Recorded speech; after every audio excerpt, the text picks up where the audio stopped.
네, 안녕하세요. 이번 시간에는 우리가 비타민 A에 대해서 하겠습니다. 우리가 바이러스에 이기는 영양소 총 20개 정도의 영양소를 리뷰할 텐데요. 첫 번째로 오늘 비타민 A. 여러분들 그거 아세요? 비타민 A, B, C, D, E, K까지 있죠.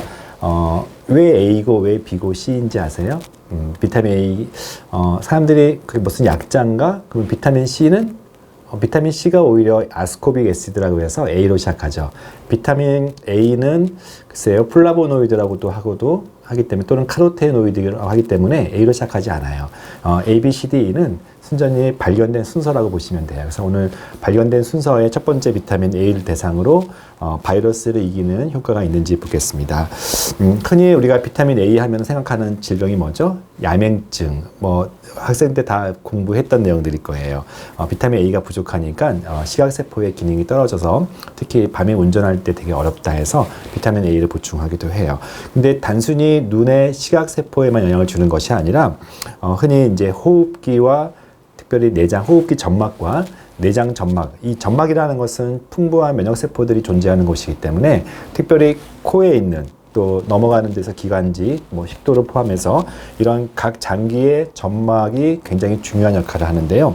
우리가 보통 바이러스가 어떻게 들어오죠? 대개는 코 또는 입, 이런 호흡기나 이런 구강으로 들어오기 때문에 이런 호흡기 점막의 역할이 되게 중요한데 그 점막의 점막의 그 점막물을 이제 뮤신이라고 하는 부분들을 분포하고 또 촉진시키는 것이 비타민 A라고 할 수 있어요. 관여한다고 할 수가 있겠어요.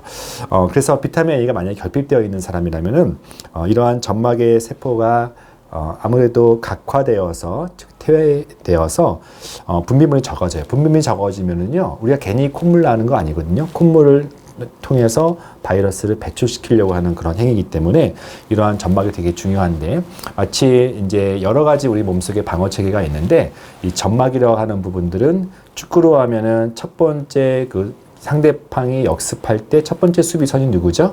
바로 공격진들이죠. 포워드들이죠. 그래서 이런 포워드처럼 가장 먼저 적군의 근처까지 가서 역습을 막아주는 첫 번째 방어선이 이런 점막, 그리고 그 역할을 비타민 A가 할 수 있다라고 할 수 있겠어요. 그래서 비타민 A를 첫 번째 방어진이라는 표현을 쓰기도 합니다. 비타민 A는 그거 외에도 우리 몸속에 여러 가지 바이러스가 들어오면은 중화시키는 그런 항체가 필요한데 그런 항체 만드는 데 도움이 된다고 하고요. 또 우리가 다음 시간에 계속 얘기했지만 항산화제가 면역의 핵심적인 키워드거든요. 비타민 A도 광범위한 항산화군 중에 하나입니다. 우리가 비타민 A 하면은 또 흔한 증상 중에 하나가 어떤 감염, 또 상처가 잘 회복되지 않는다, 이런 부분도 비타민 A의 역할 중에 하나예요. 우리나라에서는 사실 비타민 A는 결핍되는 경우는 정말 드문데요. 특별히 이제 아프리카의 빈곤 국가에서나 저개발 국가에서는 흔히 소아들한테는 비타민 A가 많이 부족해요. 그래서 WHO의 보고서에 의하면은 매년 190만 명의 5세 미만의 소아들한테 비타민 A가 부족해서 그 이유 때문에 사망한다고 할 정도로 저개발 국가에서는 비타민 A는 되게 중요한 것 같아요. 실제 아프리카, 아시아 등에서 이루어진 48개의 임상 연구에 참여한 120만 명의 그런 환자, 소아들을 대상으로 했더니 비타민 A가 낮을수록 홍역 바이러스, 설사, 뇌수막염 같은 다양한 바이러스로 인한 사망 원인들의 상당 부분이 비타민 A와 관련되어 있다. 그래서 비타민 A를 주면은 약 12% 정도의 사망률을 낮춘다는 그런 보고가 있을 정도죠.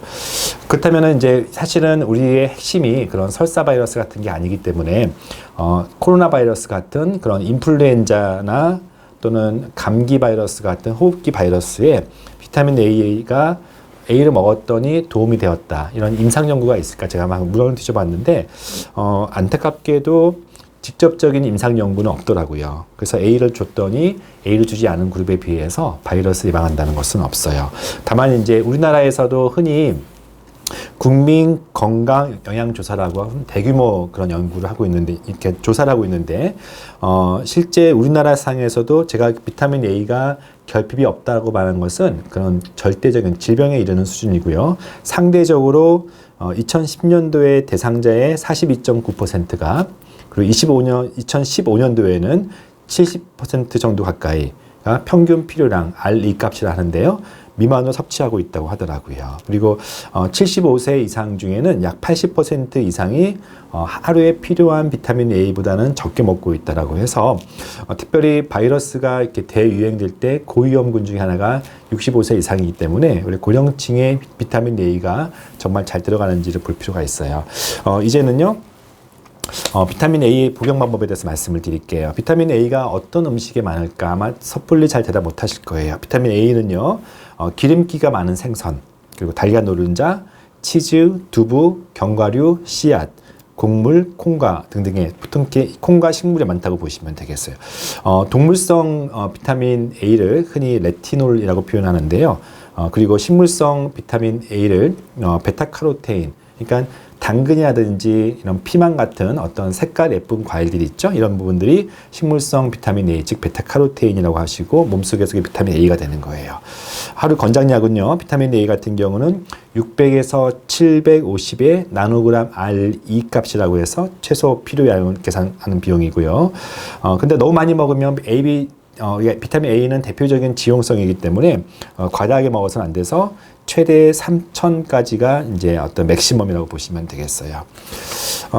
또 이제 요약하면은 이렇습니다. 보통 비타민 A는 종합 비타민에 있는 비타민 A로 충분하다라고 할 수가 있겠고요. 요약하면은 비타민 A는 1차 방어선, 호흡기 점막에 중요한 영향을 하고, 비타민 A로 인해서 아직 임상적인 충분한 근거를 가진 그런 바이러스 효과에 대해서는 밝혀진 바 없다는 것이 정석입니다. 그래서 여기 요약표를 보시면은요, 저희가 중간에 항바이러스 연구라고 하는 이 표에 별표가 하나밖에 없는 것을 보실 수 있을 거예요. 그래서 별표가 하나밖에 없고 아직은 임상 연구가 없고 동물 연구 수준 정도라고 보시면 돼서 지금 당장 비타민 A를 단독으로 보충하는 것은 추천하지 않는다. 그러나 65세 이상은 종합 비타민의 비타민 A 정도는 필요할 수 있다.